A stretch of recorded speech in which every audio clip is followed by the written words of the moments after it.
Assalamualaikum warahmatullahi wabarakatuh. Pagi teknik, salam sejahtera untuk kita semua. Semoga kita selalu dalam kondisi sehat walafiat. Sebelumnya, perkenalkan, nama saya Farizan Radia, Teknik Lingkungan 2019, anggota aktif IKM FTUI 2019. Sebelumnya, saya pada siang hari ini, saya akan menjadi moderator pada sesi kedua webinar 04 organisasional. Saya menghimbau kepada para partisipan untuk melihat kembali SOP dan juga ketentuan yang berlaku selama webinar pada link yang akan saya sampaikan di kolom chat.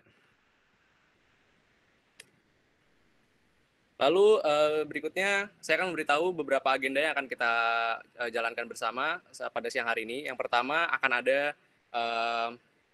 pemaparan materi dari pembicara kita, lalu ada sesi workshop mengenai materi, lalu diakhiri adanya sesi pertanyaan. Telah hadir juga bersama kita pembicara kita pada siang hari ini. Beliau merupakan seseorang yang sudah cukup berpengalaman di bidang operasional. Beliau juga pernah menjadi Kepala Operasional Kerja Sosial Fakultas Teknik Universitas Indonesia di tahun 2019. Beliau pernah menjadi Kepala Operasional Program Kerja Sipil Ikatan Mahasiswa Sipil bernama Koars di tahun 2018. Mungkin kepada Bang Faras Muhammad Furkon atau biasa dipanggil Bang Kojo dari Teknik Sipil Angkatan 2016, dipersilakan untuk memaparkan materinya. Ya, selamat siang semuanya. Kedengaran nggak suara gue? Terdengar, Bang. Kedengaran? Oke. Ya, selamat siang. Ini gue sambil ngambilin PPT ya. Kenalin, gue Faras Muhammad Furkon, Sipil 2016 dan aktif 2016. Kebetulan gue diamanahin nih buat buat ngisi materi operasional yang dibawahi oleh BEM. Ya. Karena gue mau tampilin dulu.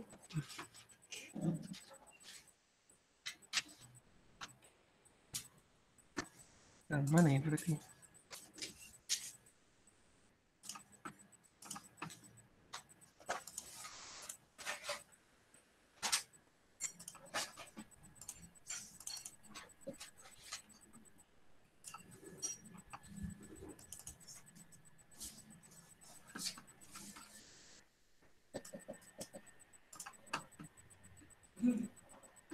Oke. Kelihatan nggak PPT-nya? Udah, Bang. Kelihatan ya? Kelihatan, Bang. Ya, oke. Ini organizational webinar bidang operasional. Saya Faras Muhammad Furkon. Jadi outline dari presentasi kali ini gue coba ngasih tahu dulu ya gambaran umumnya terkait operasional, bidang operasional itu gimana, lingkup operasional gimana, kemudian kita ngomongin perencanaan dalam bidang operasional, eksekusi dalam bidang operasional, evaluasi, dan kemudian kita masuk sesi workshop, dan terakhir ada sesi tanya jawab. Nah, kita ngomongin gambaran umum. Sebenarnya konteksnya bidang operasional tuh luas sih. Gue tuh ngeliat kayak kadang tuh operasional tuh bisa dibilang sebagai orang yang ngatur operasional tuh teknis acara selama hari H berlangsung. Berarti kita bisa simpulkan kalau misalkan seorang bidang operasional ini yang mengatur semuanya ketika memang udah masuk hari H pelaksanaan. Nah, di sini berarti bergeser nih, di mana hierarki yang tadinya kita ngomongin ketuanya adalah project officer atau ketua acara. Nah, bisa jadi setelah masuk ke ranah operasional ini ya udah dia menggeserkan dan mengambil alih keputusan tertinggi yang dipegang oleh kepala bidang operasional. Ada yang seperti itu, ada yang dalam pelaksanaannya tetap ke hierarki tertinggi adalah ketua atau project officer, dan itu sebenarnya menyesuaikan kebutuhan.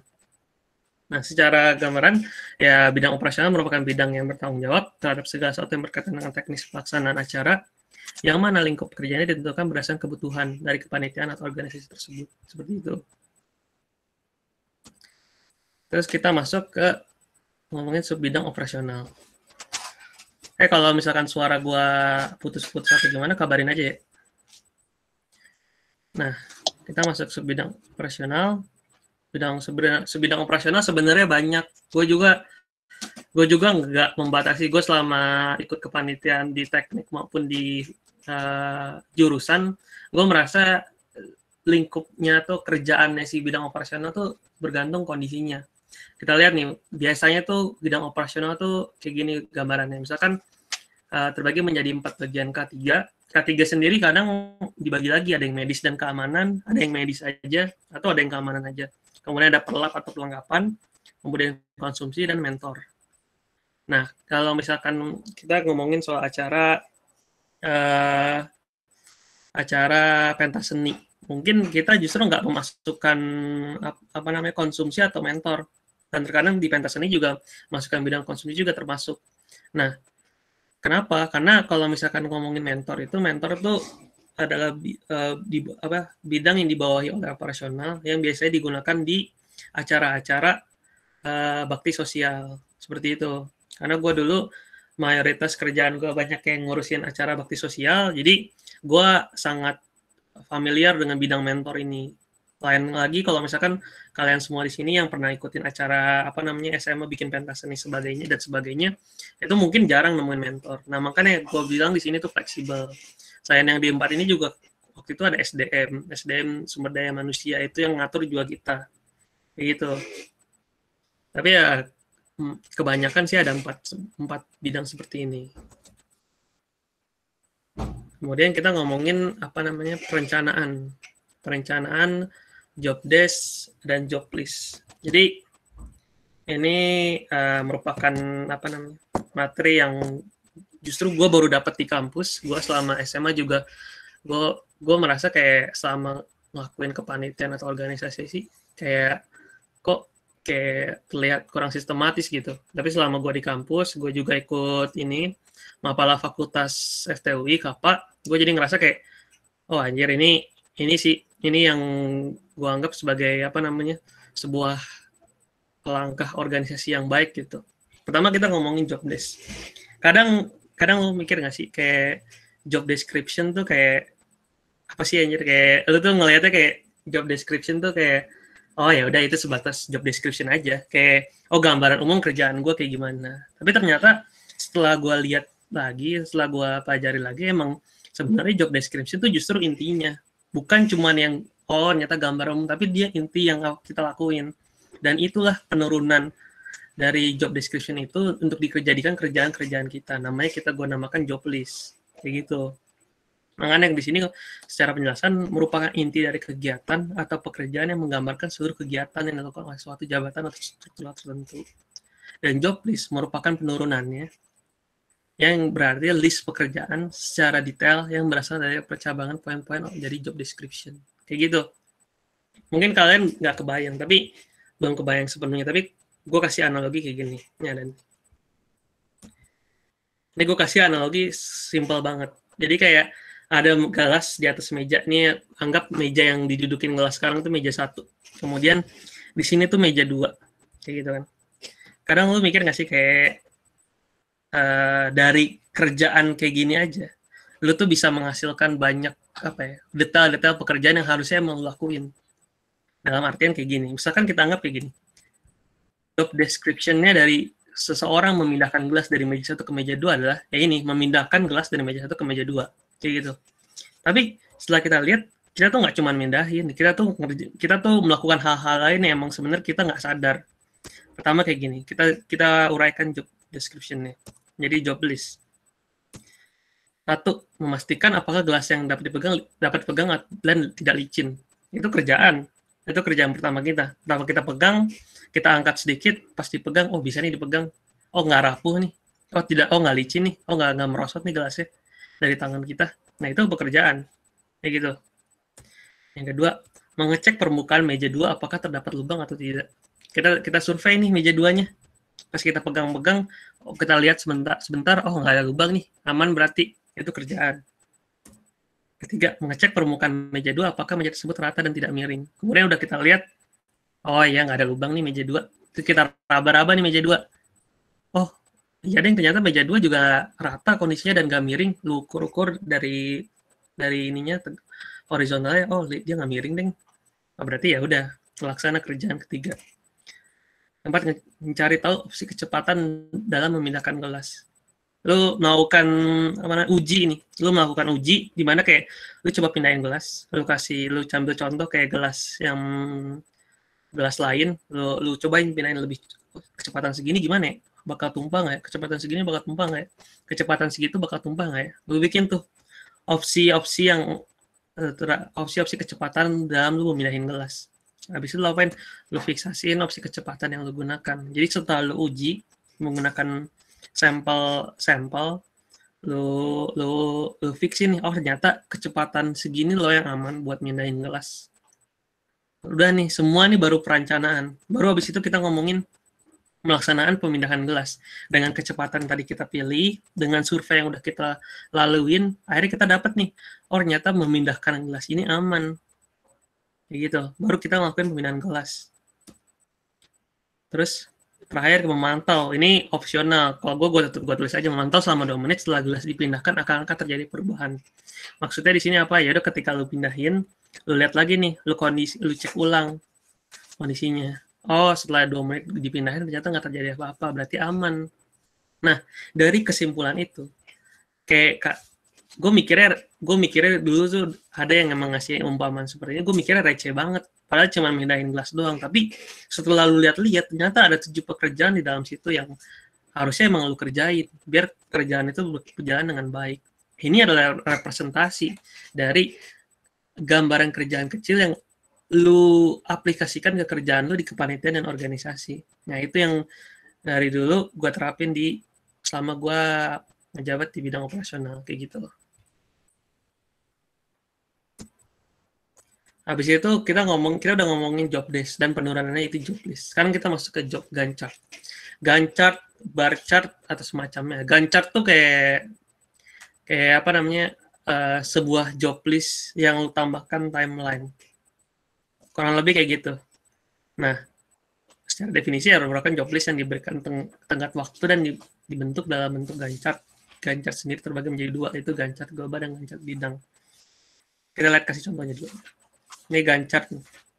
Ini adalah Gantt chart BPH per lab pas gue dulu kepanitiaan. Nah, ini merupakan job list yang gue bikin nih. Ada 16 poin kerjaan yang harus gue kerjain. Dan sebenarnya enggak, dan bisa lebih.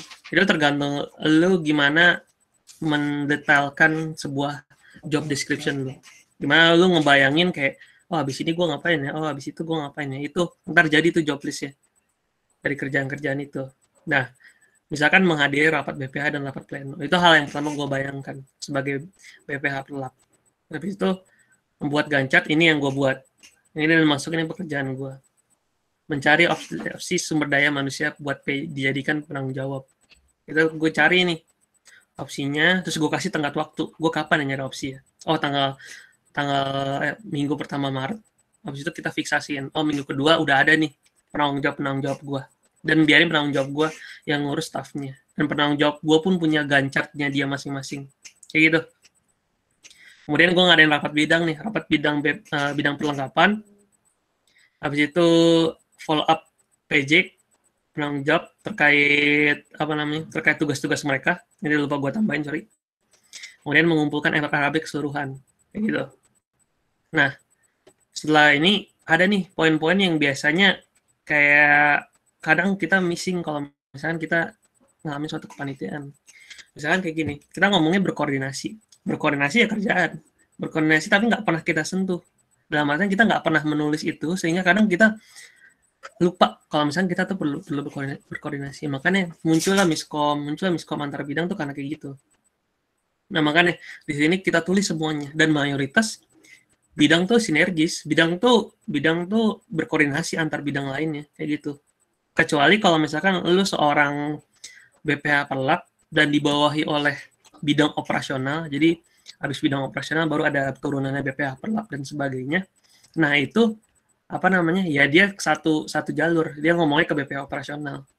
Dan BPH operasional baru koordinasi ke semua bidang. Baik itu sekretaris umum, bendahara umum, bidang acara, kayak gitu. Nah, makanya kalau di sini kita gambarinnya BPH per lab ini dia berkoordinasi terhadap semua bidang. Makanya kita di sini tulis berkoordinasi dengan Sekum, Sekretaris Umum, terkait penyerahan notulensi rapat bidang. Itu perlu koordinasi. Karena kita yang bilang, kita berkoordinasi dengan Sekum terkait penyerahan surat apa, surat perizinan, surat apa, penyerahan surat, atau kita meminta surat. Itu kan kita perlu tulis, biar kita nggak lupa. Dan kita bisa menaruh itu di timeline kita. Kita mau ngerjain itu tanggal berapa. Kayak gitu.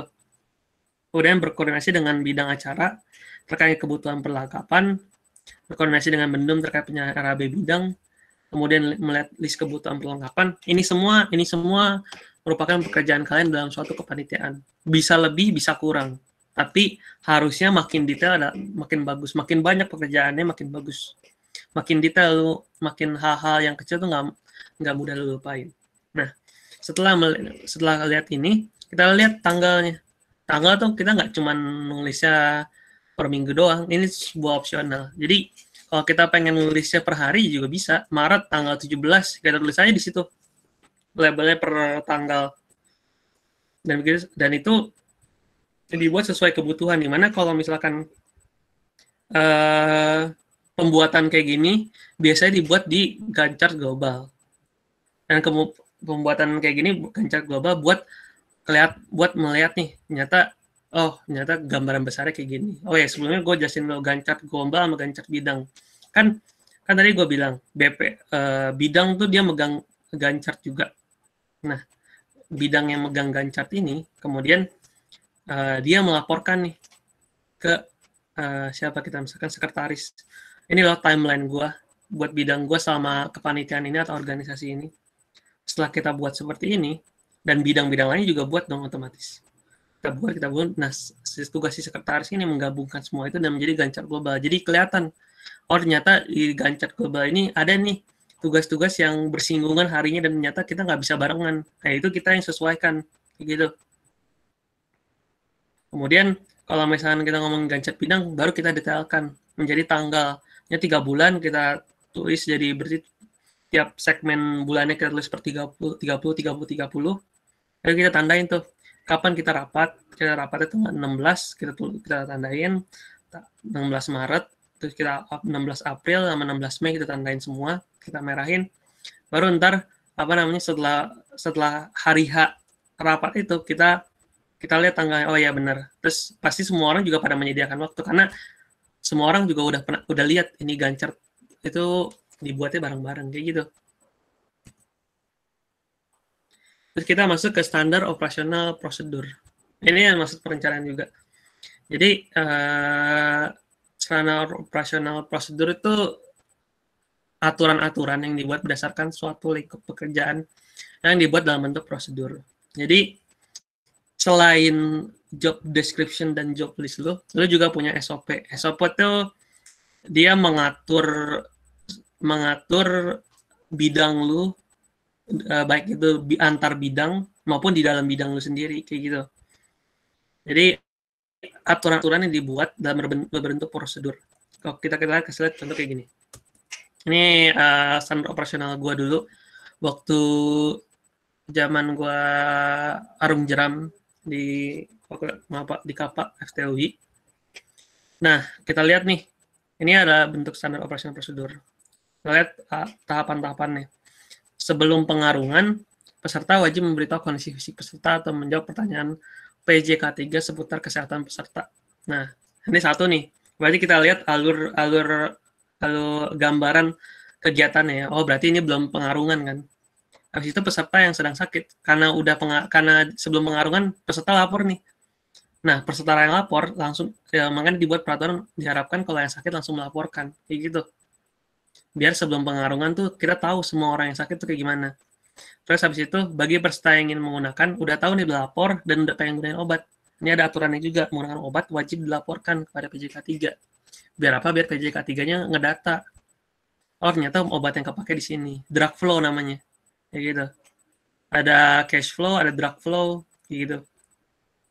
Kemudian obat harus disimpan dalam wadah kedap air selama pengarungan. Jadi ntar bagi orang yang udah memakai itu dan udah lapor, orang tersebut menyimpan kembali obat-obatan tersebut dan ditaruh di wadah kedap air. Karena kita acaranya arung jeram kan, gitu.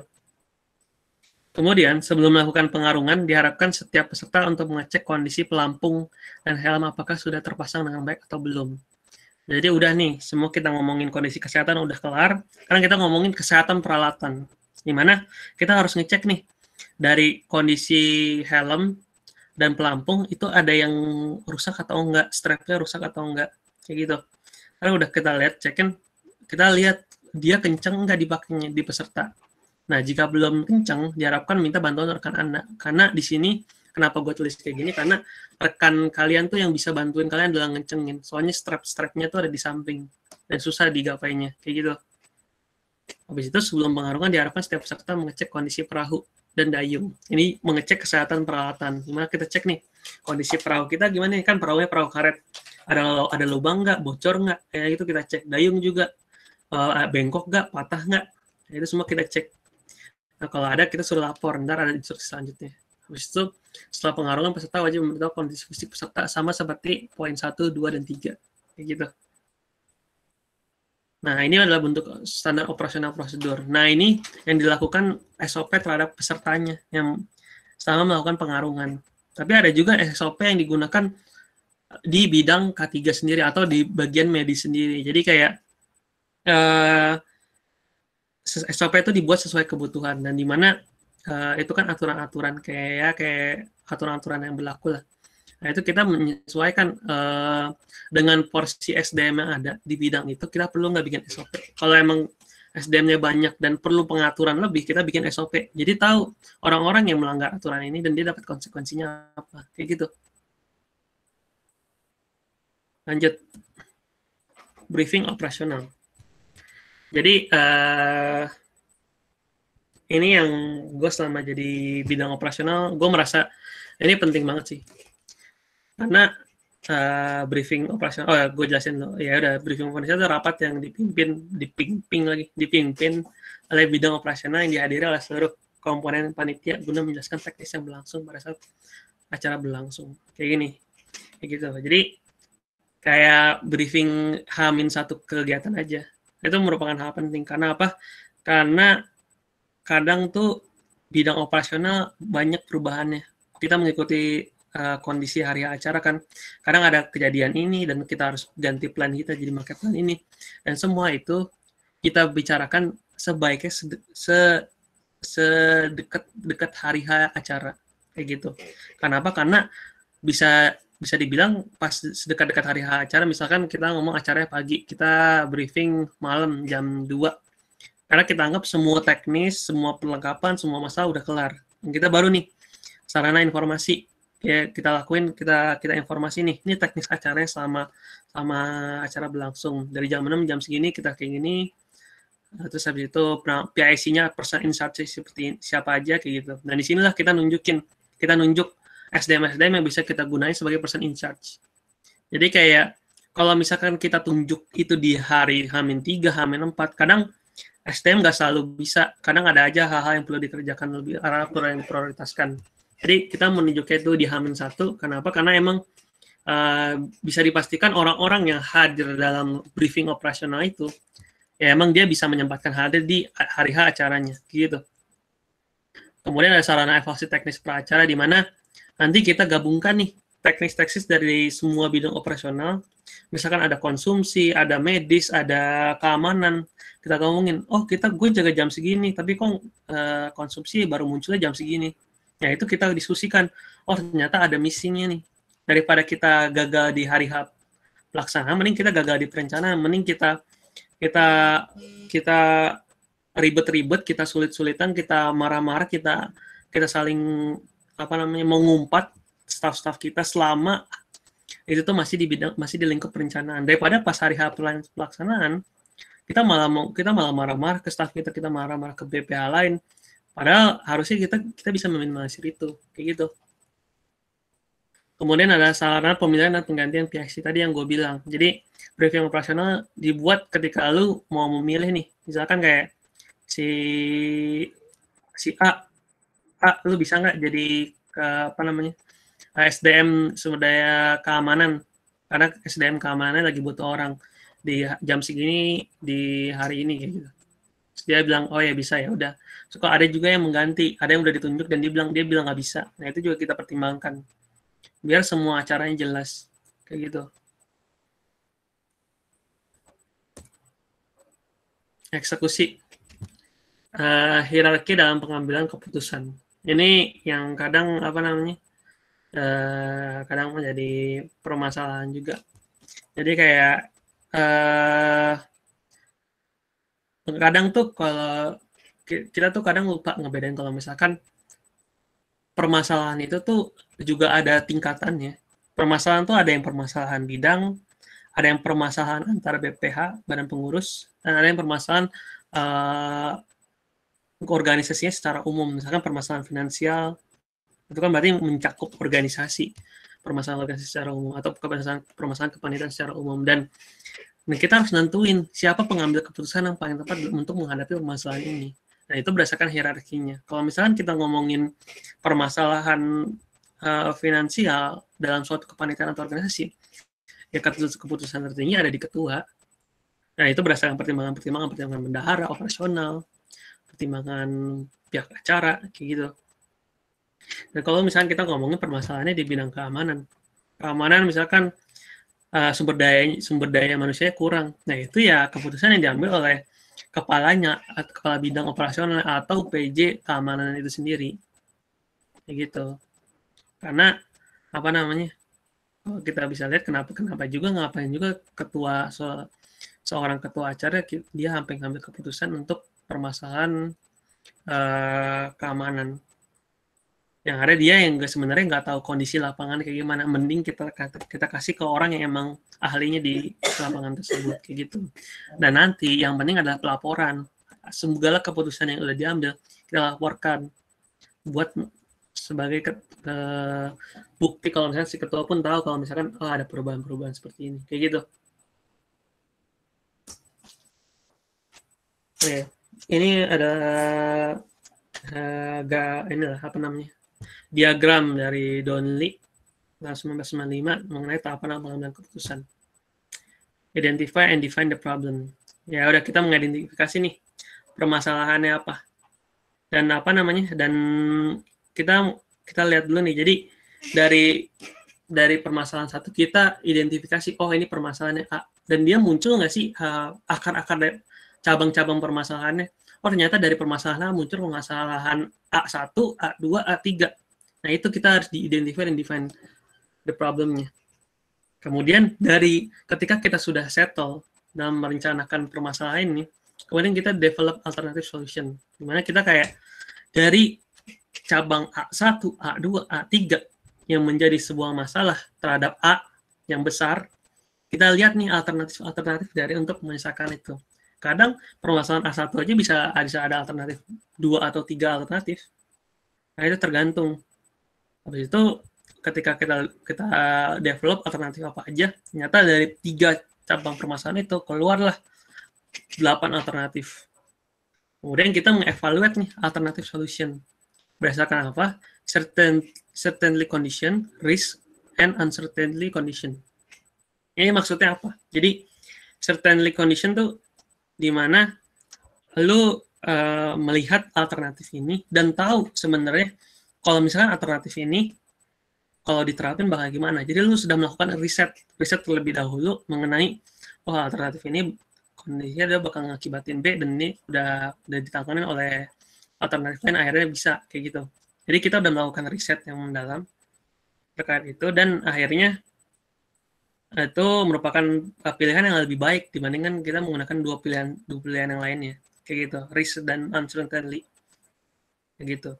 Kemudian kita ngomongin risk condition tuh ibarat kata kayak lu menebak-nebak alternatif lu nih, lu melakukan riset yang seadanya atau lu melakukan asumsi atau praduga terkait alternatif yang bakal terjadi dan akhirnya lu ngambil keputusan itu. Kita bisa ngambil itu bisa aja karena ini hal kayak gini nih biasanya terhalang oleh waktu, masalah waktu, uang dan sebagainya. Akhirnya ya udah lu terkesan gambling. Tapi kalau gambling dengan tingkat keberhasilan yang lebih baik karena lu udah melakukan riset sebelumnya. Tapi kalau uncertainly, itu dimana kondisi lu tuh nggak melakukan riset sama sekali. Lu alternatifnya tuh berdasarkan asumsi doang. Dan kemudian lu nggak tahu hasilnya tuh bakal kayak gimana. Kayak gitu.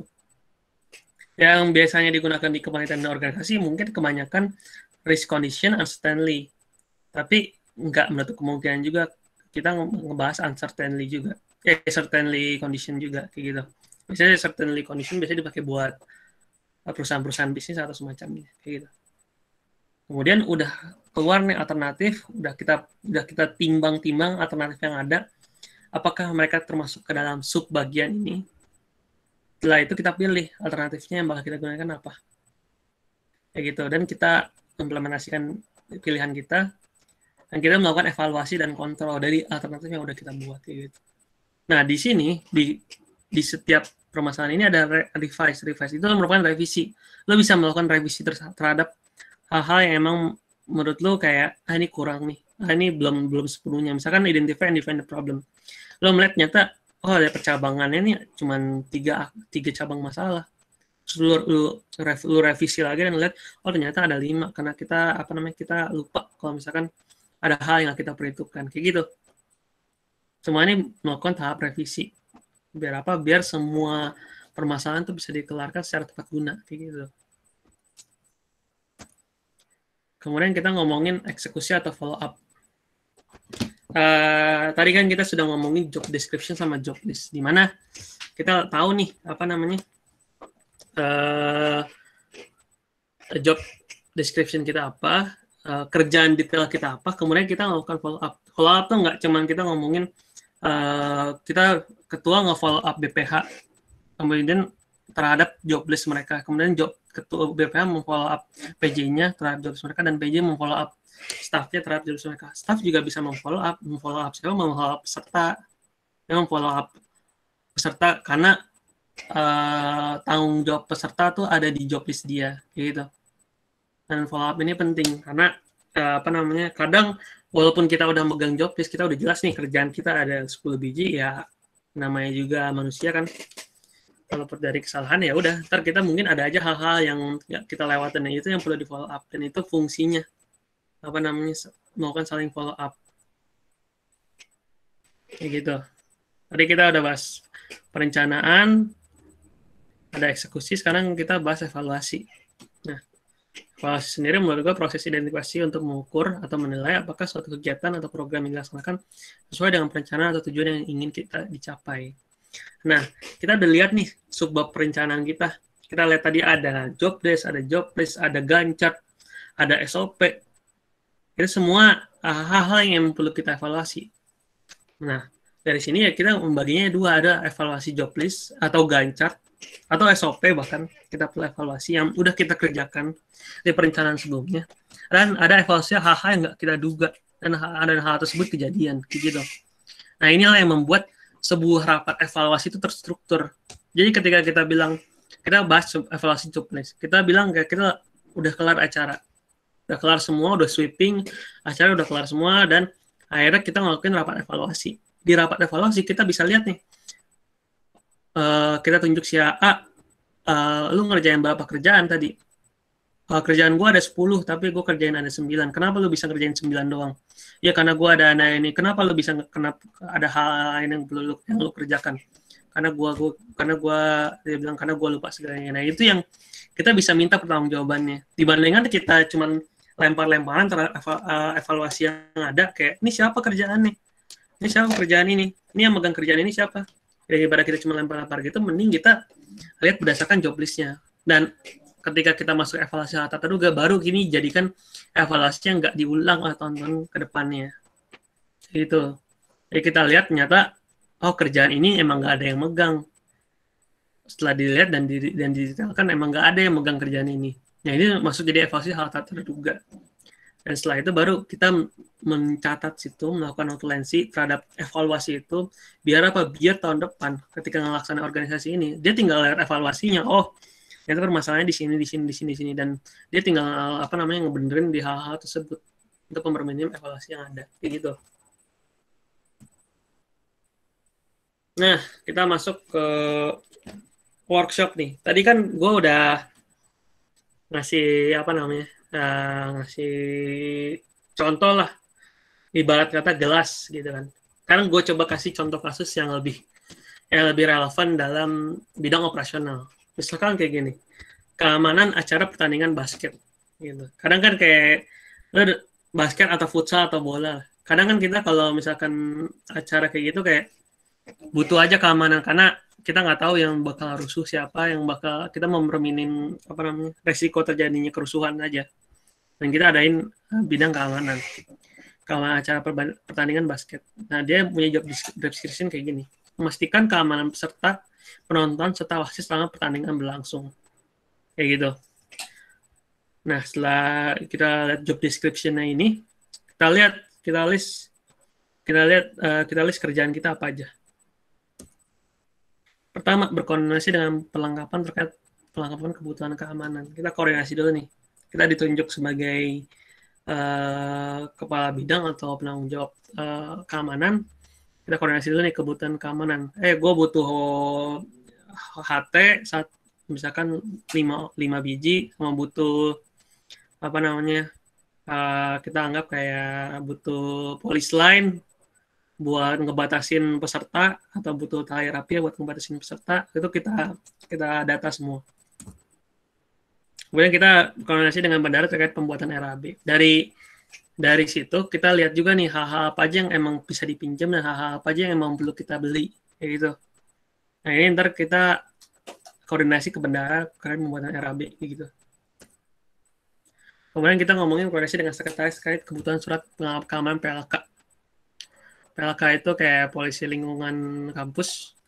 Nah itu karena kita ada PJ keamanan, dan alangkah baiknya kita sebagai apa namanya mahasiswa, kita coba cari apa namanya struktural keamanan tertinggi ya di kampus ya PLK. Jadi kalau misalkan kita nggak bisa dapat polisi, karena itu polisi merupakan apa namanya aparat yang maksudnya lebih secara pengalaman dia lebih profesional buat nanganin keamanan seperti ini. Tapi ya ketika kampus ada PLK, kita coba pakai PLK. Kita koordinasi, bikin surat kebutuhan buat keamanan PLK, udah kita bikin nih. Kemudian koordinasi dengan acara terkait jadwal pertandingan dan titik keamanan. Jadi maksud dari sini kayak misalkan acara nih, dia bilang, oh kita orang pertandingan apa sih yang butuh keamanan? Kita lihat misalkan pertandingan antara UI sama basket UI sama Trisakti nih. Dari track recordnya kita lihat ternyata banyak kerusuhan selama pertandingan itu. Ya udah kita lihat, oh jadwalnya tanggal segini dan hari segini. Ya udah kita bikin pertandingan itu. Kayak gitu. Ini contoh aja ya, contoh UI sama ini deh. Apa namanya? UI sama Gundar misalkan. Habis itu ya udah kita tahu jadwalnya segini, jam berapa main, ya udah kita apa namanya? Udah tahu, kita tanya ke acaranya. Ini kegiatannya di mana dan gua harus jaganya di mana, titik keamanannya di mana aja. Kayak gitu. Kemudian kita udah tahu nih, misalnya kita menjaring staff, kita menjaring SDM kita buat apa namanya? Buat menambahkan SDM keamanan, karena keamanan pertandingan gitu gue juga pernah sempat ngatur, jujur butuh banyak keamanan kalau di pertandingan, apalagi dengan kondisi pertandingan kampus yang ada apa namanya, yang ada kampus-kampus yang ada selek atau semacamnya, itu justru butuh keamanan yang lebih banyak gitu. Kemudian fiksasi staf keamanannya dari kita penjaring banyaknya keamanan, kita ada 15, nyata yang bisa cuma 10, ya kita fiksasiin staf kita 10. Kita kemudian melakukan rapat dengan staf keamanan. Nah, kita juga melakukan rapat dengan bidang operasional. Ketika operasional membawahi keamanan, kita melakukan rapat bidang.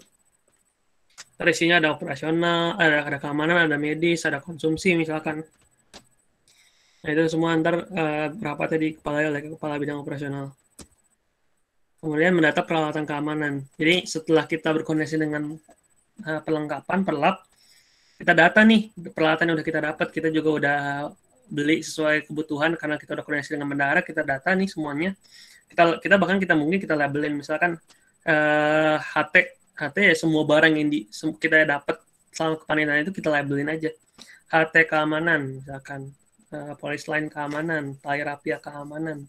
Itu biar apa? Biar lu bisa gampang buat ngecek ketersediaan alat tersebut. Nah, makanya kita lakukan checklist. Jadi selain kita label, kita kodein, kita juga bikin tabelnya apa aja sih peralatan yang kita punya, dan itu dipegang oleh BPH dan staf keamanan. Biar apa? Biar dia tahu ternyata kita tuh megang 15 barang loh di sini. Tiap orang tuh megang satu barang. Nah, kita cek nih, orang itu megang, orang beneran PIC nggak? PIC terhadap alat tersebut kayak gitu. Kemudian melakukan pengamanan sesuai jadwal. Ini masuk kita ke hari H. Kita ngelakuin keamanan. Habis itu lakukan checklist alat keamanan pribadi sebelum pertandingan. Jadi alat semua udah dibagi ke tiap staf-staf keamanan. Habis itu kita ngelakukan cek peralatan pribadi kita masing-masing. Oh tadi gue megang HT, megang misalkan apa sih keamanan, megang apa, pentungan misalkan. Dia megang HT sama pentungan. Oh ada nih HT sama pentungan gue gitu. Belum bertanding. Habis itu setelah bertanding lu cek juga nih. Oh ternyata HT-nya ada nih, pentungannya kok nggak ada ya? Oh ternyata tadi gue lempar karena gue ngamanin, misalkan kayak gitu. Ya udah ntar berarti lu bisa susur nih. Oh hilangnya di sini karena gue cek terakhir gue tanding di sini kayak gitu. Ketika udah semua dan ternyata kan melakukan checklist itu efektif, akhirnya semua barangnya nggak ada yang hilang-hilangan, baru kita ngembaliin seluruh alatnya pada bidang pelap yang udah kita pinjam.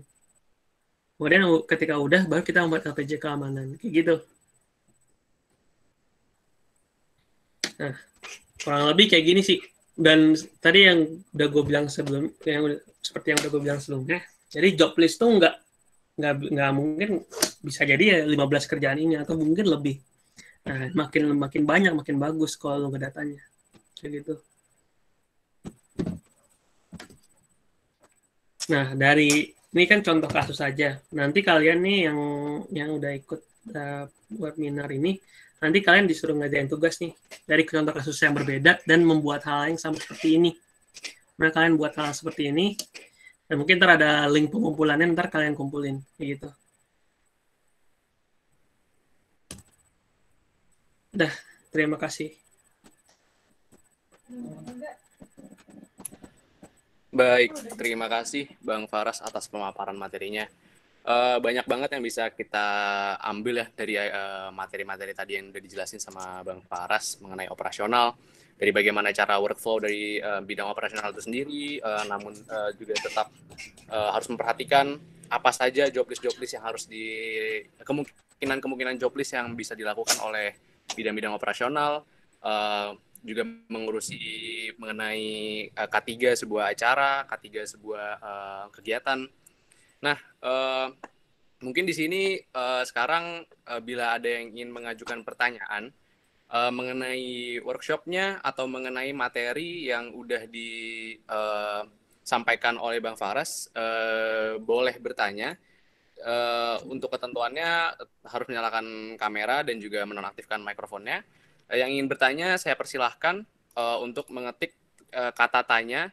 Mungkin pertama untuk kepada ketiga orang tercepat terlebih dahulu, ya saya persilahkan.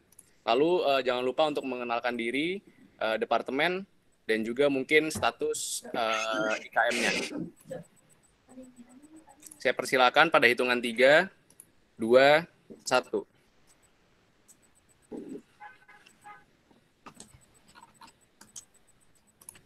Oke, udah dapet 3 penanya terlebih dahulu. Mungkin yang pertama kepada saudara Ahmad Gani, saya persilakan untuk mengajukan pertanyaannya. Ya, Assalamualaikum warahmatullahi wabarakatuh. Waalaikumsalam warahmatullahi wabarakatuh. Perkenalkan, nama saya Ahmad Gani, Departemennya Program Internasional Teknik Industri. Saya IKM Muda FTUI. Iya. Jadi saya ingin bertanya, Kak. Jadi kan kita kan saat perencanaan tuh, kita kan membuat job list, ya kan? Kita membuat job list saat perencanaannya gitu. Namun saat hari hanya itu, kan pasti kayak ada hal yang tidak terduga bisa terjadi gitu. Tapi itu tidak tertulis di data job list kita. Apakah kita inisiatif melakukan job list itu atau gimana, Kak? Oke, kalau jadi kayak lu ini merupakan apa namanya, lingkup pekerjaan lu dan tapi nggak ada orang yang ngerjain dan akhirnya lu kayak mau mencoba inisiatif gitu, ya kan? Iya, Kak. Nah, kalau dari gua mikirnya gini, lu lihat dulu sebenarnya dari di waktu yang lu mau coba inisiatif buat pekerjaan itu, lu ada kerjaan lain nggak kayak gitu? Karena menurut gua mungkin ya emang kerjaan yang inisiatif itu lebih urgent. Tapi kalau misalkan emang lu ada kerjaan lain dan emang lu udah netapin itu, kan lu bisa delegasiin amanah itu ke staff lain yang lebih kosong kayak gitu. Maksud gue inisiatif tuh penting, tapi jangan lupa kalau misalnya lu tuh punya kerjaan lo dan lu udah nentuin, oh gue ngerjain ini jam segini kayak gitu. Kalau emang ada, lu lihat nih, kan datanya ada nih semua job listnya dan ada PIC-nya. Lu lihat orang yang lagi nggak menjadi PIC itu siapa, lalu minta tolong kayak gitu. Makanya tadi gue Oke, bilang, Kak. kenapa kalau operasional tuh ada peralatannya HT atau semacamnya, karena kalau kita pakai HT itu tuh komunikasinya lebih enak. Lu bisa bisa bisa dengan gampang kalau misalkan ada kerjaan yang emang belum belum dikerjain, lu bisa tinggal inisiatif nanya, ada yang udah lagi kosong nggak? Gue bantuin gue dong, ini ada kerjaan ini, kayak gitu. Oke, Kak. Makasih, Kak. Ya, Oke, sudah jelas ya dari saudara Ahmad Gani mungkin dari pertanyaannya? Udah jelas, Kak. Oke, terima kasih saudara Ahmad Gani. Untuk penanya kedua dipersilahkan Muhammad Raihan Firas. Cek apa suaranya masuk. masuk. Perkenalkan Kak, namaku Muhammad Raihan Firas dari Departemen Teknik Kimia, Prodi Teknik Bioproses, anggota IKM Muda 2020. Ingin bertanya, misalnya pada hari H, Kak, saat kita sedang menjalankan job list yang kita buat, ada poin-poin ataupun poin-poin baru yang ya sebenarnya pertanyaan juga mirip dengan pertanyaan sebelumnya, ada poin-poin baru yang tidak kita ekspektasi sama sekali, jadi kayak ya kayak poin-poin baru gitu. Nah, menurut kakak sendiri apa yang tidak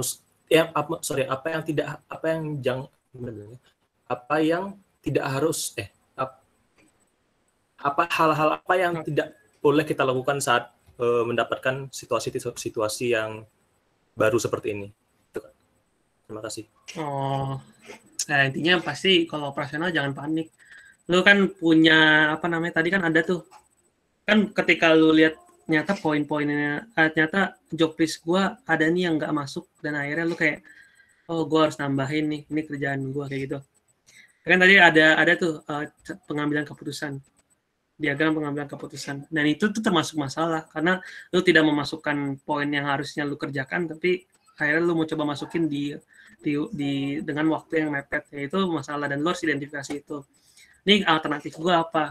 Ketika tadi yang gue bilang salah satu opsinya yang kata yang tadi Ahmad Gani tanya, kalau misalkan ada kerjaan ini, apakah mungkin alternatifnya gue ngamanahin masalah itu? Atau kalau misalkan emang kita lihat urgensi, oh ternyata kerjaan ini urgensinya nggak gede, apakah boleh gue skip? Itu tergantung sikon, tergantung waktu, kayak gitu. Dan sebenarnya gini sih, kalau misalkan pasti juga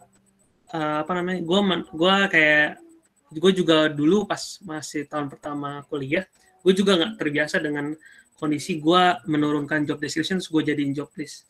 Kadang ada hal-hal yang emang gue kira kayak, ini udah lengkap, ternyata pas gue cek masih ada 2 poin atau 3 poin yang kelewat. Tapi karena lu melatih itu terus, lu ikut panitiaan apa, organisasi apa, operasional apa, dan akhirnya lu tahu nih ternyata, lingkup kerjaannya segini nih, gitu. Dan lu juga bisa lihat dari rangkaian acara. Ketika lu lihat ternyata seksi acara ngasih tahu gambaran umumnya, atau PO project officer ngasih tahu gambaran umumnya, acara tuh bakal kayak gini-gini. Dan dari situ lu bisa ngebayangin, gue kira-kira tugasnya apa aja ya dari keseluruhan acara itu, kayak gitu. Kalau misalkan lu nggak bisa ngebayangin segitunya terkait job list, kayak gitu. Oke, terima kasih Kak. Ya. Oke, terima kasih. Pertanyaan dari Muhammad Raihan. Untuk penanya terakhir dari Iputu Wahyu Diasmika, dipersilahkan untuk bertanya kepada pembicara pada siang hari ini. Tes, kedengeran? Kedengeran. Ya, sebelumnya selamat sore semuanya. Sore. Perkenalkan, nama saya Iputu Wahyudi Asmika. Saya dari Departemen Teknik Metalurgi dan Material 2020. Status IKM Muda FTUI 2020. Sebelumnya saya ingin mengucapkan terima kasih kepada Kak Faras karena materi yang disampaikan sangat bermanfaat bagi saya karena itu baru bagi saya. Pertanyaan saya itu berkaitan dengan bidang operasional ini, Kak. Karena menurut saya di suatu acara itu pasti nggak mungkin 100% berjalan mulus. Nah, coba saya ingin contoh dari Kak Faras diberikan dari pengalaman sebelumnya yang berkecimpung di bidang operasional ini, itu gimana Kakak di saat menghadapi masalah-masalah yang memang munculnya dadakan gitu, Kak. Dari pengalaman Kak Faras sendiri di bidang operasional ini. Terima kasih. Oke, boleh nih, misalkan kayak gini nih contohnya. Jadi ada acara acara koars, gue waktu itu operasional koars IMS FTUI. Dia itu acaranya kebagi jadi 3 macam. Ada pentas seni, ada pertandingan futsal dan basket, sama pertandingan sama bakti sosial gitu. Dan 3 acara itu justru jujur gue paling susah buat nanganin acara pertandingan futsal sama basket. Karena apa? Karena di situ tuh itu tuh acara sipil, jadi pertandingan sipil basket antara basket dan futsal sipil antar kampus kayak gitu. Nah, jadi ketika gua undang nih mahasiswa kampus-kampus lain buat ikut, kadang kita nggak bisa duga ini siapa sih yang kampus yang bakal rusuh kayak gitu kan. Kadang kita ngundangnya kayak ternyata gua ngasumsinya guna Dharma tuh kayak bakal ada kerusuhan, ternyata enggak kayak gitu. Dan ada satu kejadian di mana kondisinya kita pindah lapangan karena lapangan sebelumnya nggak bisa kita gunakan. Akhirnya kita pindah, tapi panitianya belum ada yang hadir di situ, cuma 1 orang. Dan udah ada, gue lupa UII atau UIN atau siapa gitu. Dia udah datang duluan dan dia marah karena emang ini kok gak ada orang panitiaannya kayak gitu. Karena kan itu mendadak kan keputusannya harus pindah lapangan. Jadi kita nggak siap. Akhirnya yang datang yang nanganin cuma 1. Nah, dari 1 itu ya udah dia langsung koordinasi ke semuanya, panggil dong semuanya. Kita mengibaratkan kalau misalkan emang udah mau jadi kerusuhan kayak gitu, kan apa sih langkahnya? Kita nenangin juga, mereka belum tentu ini, ya udah kita datangin PLK aja. Kayak gitu. Jadi sebenarnya kadang lu datangin PLK nih, tahu kalau misalkan lu datangin duluan itu lebih baik. Kenapa? Karena kita ngasih lihat nih, ini nih, lu kalau mau rusuh silahkan, nih gue ada polisi kampus kok. Kayak gitu. Kita ngasih langkah preventif daripada biar mereka juga kayak segen gitu. Oh anjir, ada polisi kampus ya, gue nggak berani buat macam-macam kayak gitu. Sebenarnya kayak gitu. Banyak sih sebenarnya. Mungkin kalau ada kesempatan ketemu ntar kita sharing-sharing. Cukup menjawab nggak, Putu? Iya, baik Kak. Terima kasih. Jawabannya membantu Kak dari pengalaman. Oke, mengingat waktu juga sudah menunjukkan pukul hampir 3 sore dan juga sudah berkumandang azan asar di waktu Indonesia bagian Barat. Mungkin untuk webinar pada siang hari ini dicukupkan. Berikut saya kirimkan link untuk tugas dari webinar ini yang diharapkan untuk kalian mengerjakannya, yang mengenai dengan divisi operasional ini dan juga mengenai webinar ini.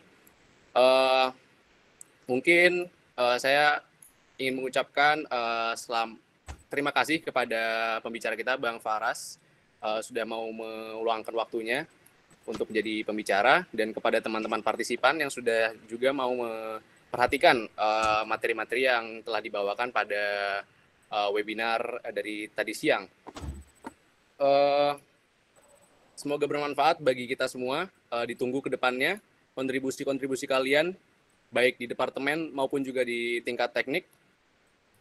Saya selaku moderator pada siang hari ini meminta maaf apabila ada kekurangan atau kesalahan kata, karena kesalahan hanya ada pada manusia, yang sempurna hanya milik Allah Subhanahu wa Ta'ala. Mungkin sebelum kita akhiri, saya ingin screenshot kepada semua partisipan. Mungkin bisa dinyalakan kamera terlebih dahulu dan juga ya rapi-rapi atau bagaimana.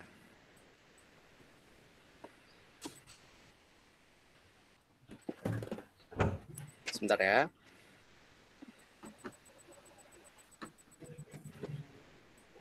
Mungkin bagi yang tidak bisa menyalakan kamera tidak apa-apa. Baik, udah kita langsung saja ya. Saya screenshot. 1, 2, 3. Oke, sekali lagi 1, 2, 3.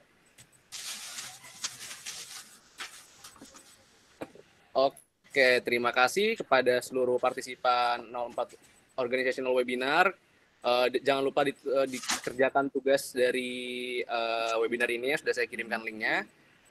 Setelah ini, dengan ini saya tutup sesi 2 materi dari webinar pada siang hari ini. Saya ucapkan terima kasih sekali lagi kepada seluruh partisipan dan juga pembicara. Dipersilakan untuk meninggalkan Google Meet ini. Terima kasih, Kak. Terima kasih, Kak. Terima kasih, Kak. Terima kasih, Kak. Terima kasih, Kak. Terima kasih, Kak. Terima kasih. Terima kasih, Kak. Terima kasih, Kak. Terima kasih, Kak. Yuk. Terima kasih, Kak. Terima kasih, Kak. Terima kasih, Kak.